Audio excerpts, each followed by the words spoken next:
ಉತ್ತರ ಕನ್ನಡ ಕ್ಷೇತ್ರದಲ್ಲಿ ಕೈ ಅಭ್ಯರ್ಥಿ ಡಾಕ್ಟರ್ ಅಂಜಲಿ ನಿಂಬಾಳ್ಕರ್ ಹವಾ ಜೋರಾಗಿದೆ. ಗುಳ್ಳಾಪುರದಲ್ಲಿ ಪ್ರಚಾರ ಸಭೆ ನಡೆಸಿದ್ದಾರೆ ಕೈ ಅಭ್ಯರ್ಥಿ ಅಂಜಲಿ ನಿಂಬಾಳ್ಕರ್. ಕಾಂಗ್ರೆಸ್ ಅಭ್ಯರ್ಥಿ ಅಂಜಲಿ ನಿಂಬಾಳ್ಕರ್ ಮಿಂಚಿನ ಸಂಚಾರ, ಅಬ್ಬರದ ಪ್ರಚಾರ, ಭರ್ಜರಿ ಮತ ಬೇಟೆ, ಕಾಲಿಗೆ ಚಕ್ರ ಕಟ್ಕೊಂಡು ಓಡಾಡ್ತಾ ಇದ್ದಾರೆ. ಸಿದ್ದಿ ಸಮುದಾಯದ ಬಳಿ ಮತಯಾಚಿಸಿದ್ದಾರೆ ಅಂಜಲಿ ನಿಂಬಾಳ್ಕರ್. ಕಾಂಗ್ರೆಸ್ ಸಿದ್ದಿ ಸಮುದಾಯವನ್ನ ಎಸ್ಟಿಗೆ ಸೇರಿಸಿದ್ದನ್ನು ಉಲ್ಲೇಖಿಸಿ ಪ್ರಚಾರವನ್ನ ಮಾಡ್ತಿದ್ದಾರೆ. ಇನ್ನು ಉಸ್ತುವಾರಿ ಸಚಿವರು ಮಂಕಾಳ ವೈದ್ಯ ಸೇರಿ ಹಲವು ಕಾಂಗ್ರೆಸ್ ನಾಯಕರು ನಿರಂತರವಾಗಿ ಅವರಿಗೆ ಬೆಂಬಲವಾಗಿ ನೀಡ್ತಾ ಇದ್ದಾರೆ. ಮಂಕಾಳ ವೈದ್ಯ ಅವರಂತರೂ ಡೇ ಒನ್ನಿಂದಲೂ ಕೂಡ ಅಂಜಲಿ ನಿಂಬಾಳ್ಕರ್ ಪರವಾಗಿ ಪ್ರಚಾರದಲ್ಲಿ ತೊಡಗಿಸಿಕೊಂಡಿದ್ದಾರೆ. ಆರ್ ವಿ ದೇಶಪಾಂಡೆ ಆಗಿರ್ಬೋದು, ಅಲ್ಲಿ ಭೀಮಣ್ಣ ನಾಯಕ ಆಗಿರ್ಬೋದು, ಸಾಕಷ್ಟು ಜನರು ಕಾಂಗ್ರೆಸ್ನವರು. ಆಮೇಲೆ ಈ ಸಿದ್ದಿ ಸಮುದಾಯ ಇದೆಯಲ್ವಾ, ಆ ಸಿದ್ದಿ ಸಮುದಾಯದ ಎಸ್ಟಿಗೆ ಸೇರಿಸಿದ್ದನ್ನು ಪ್ರಸ್ತಾಪ ಮಾಡಿ ಅದನ್ನು ನಮ್ಮ ಸರ್ಕಾರ ಮಾಡಿದ್ದು ಅಂತ ಅವರಿಗೆ ಮನವರಿಕೆ ಮಾಡಿ ಓಟನ್ನು ಕೇಳಿದ್ದಾರೆ. ಸಿದ್ದಿ ಸಮುದಾಯದ ಜನರು ಕೂಡ ಅವರಿಗೆ ಆತ್ಮೀಯವಾದಂಥ ಸ್ವಾಗತ, ಅವ್ರದ್ದೇ ಆದಂಥ ಒಂದು ಸಂಪ್ರದಾಯಬದ್ಧವಾದಂಥ ಸ್ವಾಗತ ಕೋರಿದ್ದಾರೆ.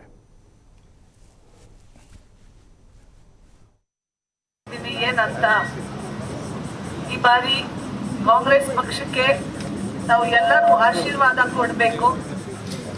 ನಮ್ಮ ಬಹುಮೂಲ್ಯ ಮತ ಏನಿದೆ ಕಾಂಗ್ರೆಸ್ ಪರ ಯಾಚನೆ ಮಾಡಬೇಕು ಅಂತ ನಿಮ್ಮ ಮುಂದೆ ಪ್ರಾರ್ಥನೆ ಮಾಡಲಿಕ್ಕೆ ಬಂದಿದ್ದೇನೆ. ನನಗೆ ಇನ್ನೂ ಈಗ ಬರೆದಾಗ ಸಂದರ್ಭದಲ್ಲಿ ನಮ್ಮ ಸಿದ್ದಿ ಸಮುದಾಯ ಹೆಣ್ಮಕ್ಳು ಸ್ವಾಗತ ಮಾಡಿದ್ರು. ಹರ್ಷನ ಎಲ್ಲ ಕಡೆ ಹಾಕಿ ಮುಖ ಒಂಥರ ಕಲರ್ಫುಲ್ ಕಾಣ್ತಾ ಇದೆ. ಎಲ್ಲರೂ ಹೇಳ್ತಾ ಇದ್ರು ಸ್ವಲ್ಪ ವರ್ಸಿ ನಾನು ಹೇಳಿದೆ ಇರ್ಲಿ ಮಾ, ಸಿದ್ದಿ ಸಮುದಾಯ ಹೆಣ್ಮಕ್ಳು ಯಾವಾಗ್ಲೂ ಈ ತರ ಸ್ವಾಗತ ಮಾಡ್ತಾರೆ, ಅವಾಗ ಗೆಲ್ಲದು ಸಂಕೇತ ಬಂದ್ಬಿಡತ್ತೆ ಅಂತ ನಾನು ಒಂದು ವರ್ಷಕ್ಕೆ ಹೋಗಿಲ್ಲ. ಯಾಕೆಂದ್ರೆ ನಿಮ್ ಸಮಾಜಕ್ಕೆ ನ್ಯಾಯ ಕೊಡೋದು ಕಾಂಗ್ರೆಸ್ ಪಕ್ಷದಲ್ಲಿ ಇರ್ತಕ್ಕಂಥ ಮಾರ್ಗರೆಟ್ ಅಲ್ವಾ ಮೇಡಮ್ ಅಂತ ತಾವು ಎಲ್ಲರಿಗೆ ಜ್ಞಾಪಕ ಇರ್ಬೇಕು. ಎಸ್ಟಿ ಸಮುದಾಯಕ್ಕೆ ಸೇರ್ಸೋದೂನೇ ಮಾರ್ಗರೆಟ್ ಅಲ್ವಾ ಮೇಡಮ್, ತಾವು ಮರಿಬಾರದು. ಸೊ ಅಂತ ಸಂದರ್ಭದಲ್ಲಿ ಕಾಂಗ್ರೆಸ್ ಪಕ್ಷ ಯಾವಾಗ್ಲೂ ನಿಮ್ ಪರ, ಯಾವ ಒಂದ್ ಜಾತಿ ಸಮುದಾಯ ಪರ ಅಲ್ಲ. ಯಾರ ಮೇಲೆ ಅನ್ಯಾಯ ಆಗ್ತಾ ಇದೆ ಅವರಿಗೆ ನ್ಯಾಯ ಕೊಡೋದು ಕೆಲಸ ಎಲ್ಲ ಕಾಂಗ್ರೆಸ್ ಕಾರ್ಯಕರ್ತರು, ಕಾಂಗ್ರೆಸ್ ಲೀಡರ್ಸ್ ಮತ್ತೆ ಕಾಂಗ್ರೆಸ್ ಪಕ್ಷ ಮಾಡ್ತಾ ಬಂದಿದ್ದಾರೆ. ಇದಕ್ಕೆ ಸಾಕ್ಷಿ ನಿಮ್ ಸಮುದಾಯ ಇದೆ. ಸೊ ಅದಕ್ಕೆ ಇಲ್ಲಿ ಇರ್ತಕ್ಕಂಥ ಎಲ್ಲಾ ಸಮುದಾಯಕ್ಕೆ ಕರ್ಕೊಂಡು ಹೋಗಿ ನಾವು ಒಗ್ಗಟ್ಟೆ ಆಗಿ ಒಂದು ಕಾಂಗ್ರೆಸ್ ಕುಟುಂಬಕ್ಕೆ ತಾವು ಎಲ್ಲರೂ ಬಹಿರಂಗವಾಗಿ ಜಾಸ್ತಿ ಮತದಾನ ಈ ಬಾರಿ 7 ಮೇ 24 ಲೋಕಸಭೆಗೆ ಇಲೆಕ್ಷನ್ಗೆ ಬರೀ ನಿಮ್ದು ಅಲ್ಲ, ನಿಮ್ಮ ಅಕ್ಕಪಕ್ಕ ಇರ್ತಕ್ಕಂಥ ಎಲ್ಲ ಸಂಬಂಧಿಕರು, ಸ್ನೇಹಿತರು, ಅವ್ರಿಗೆ ಎಲ್ಲರಿಗೆ ಆಹ್ವಾನ ಮಾಡಬೇಕು. ಈ ಬಾರಿ ತಾವು ಆ ಕಾಂಗ್ರೆಸ್ಗೆನೆ ಮತ ಹಾಕ್ಬೇಕಾ. ಯಾಕೆಂದ್ರೆ 5 ಗ್ಯಾರಂಟೀಸ್ ಏನ್ ನಿಮ್ಗೆ ಭರವಸೆ ಕೊಟ್ಟಿದ್ರು 23ಗೆ 10 ತಿಂಗಳ ಒಳಗಡೆ ಎಲ್ಲಾರ್ಗೆ ಮುಟ್ಟಿಸ್ತಾ ಇದ್ದಾರೆ ಕಾಂಗ್ರೆಸ್ ಪಕ್ಷ. ಆ ಕಾಂಗ್ರೆಸ್ ತಾಯಿದು ಋಣ ನಾವು ಯಾವ ತೀರಿಸಬೇಕಂದ್ರೆ ಇದು ಒಂದ್ ಒಳ್ಳೆ ಅವಕಾಶ ನಮ್ಗೆ ಎಲ್ಲಾರ್ಗೆ ಸಿಕ್ಕಿದೆ. ಅದಕ್ಕೆ ನಿಮ್ ಎಲ್ಲಾರ್ಗೆ ಮತ್ತೆ ಒಮ್ಮೆ ಸತಿ ಪ್ರಾರ್ಥನೆ, ವಿನಂತಿ, ನಿಮ್ ಸ್ನೇಹ, ಪ್ರೀತಿ, ಆಶೀರ್ವಾದ ನನ್ ಮೇಲೆ ಇರ್ಲಿ.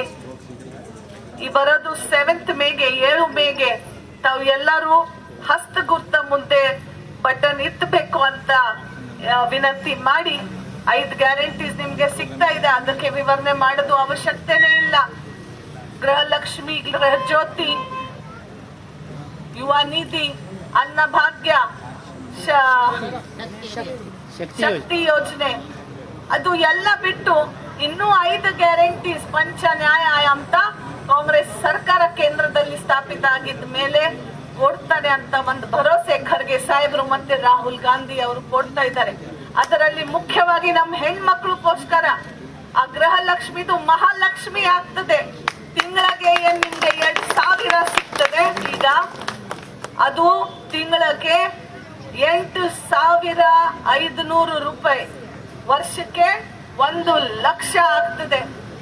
ಸೊ ತಿಂಗಳಿಗೆ ಇದು 8,500 ಪ್ಲಸ್ ರಾಜ್ಯ ಸರ್ಕಾರದ್ದು 2,000, ತಿಂಗಳಿಗೆ 10,500 ಮನೆಯಲ್ಲಿ ಕೂತ್ಕೊಂಡು ನಿಮ್ಮ ಅಕೌಂಟ್ಗೆ ಹಾಕ್ತಾ ಇದ್ರೆ ಅದು ಕಾಂಗ್ರೆಸ್ ತಾವು ಎಲ್ಲರೂ ಇರಬೇಕು ಅಂತ ವಿನಂತಿ ಮಾಡಿ ಜಾಸ್ತಿ ಟೈಮ್ ತಗೊಳ್ಳಲ್ಲ, ಯಾಕೆಂದ್ರೆ ಇನ್ನು ಉಸ್ತುವಾರಿ ಸಚಿವರು ಮಾತಾಡ್ತಾರೆ.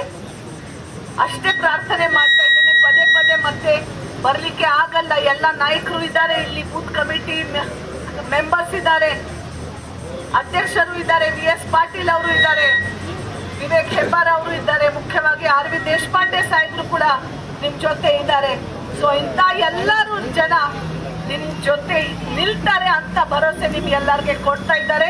ನಾವು ಎಲ್ಲರೂ ಬರೋದು 7 ಮೇಗೆ ಹಸ್ತಗುರ್ತ ಮುಂದೆ ಬಟನ್ ಜಾಸ್ತಿ ಮಿನಿಮಮ್ 70-80% ಈ ಪಂಚಾಯಿತಿಯಿಂದ ಆಗ್ಬೇಕು ಅಂತ ವಿನಂತಿ ಮಾಡಿ ನಾನು 2 ಮಾತು ಮುಗಿಸ್ತೀನಿ. ಧನ್ಯವಾದ. ಜೈ ಹಿಂದ್, ಜೈ ಕಬಿನಿ ಏನಂತ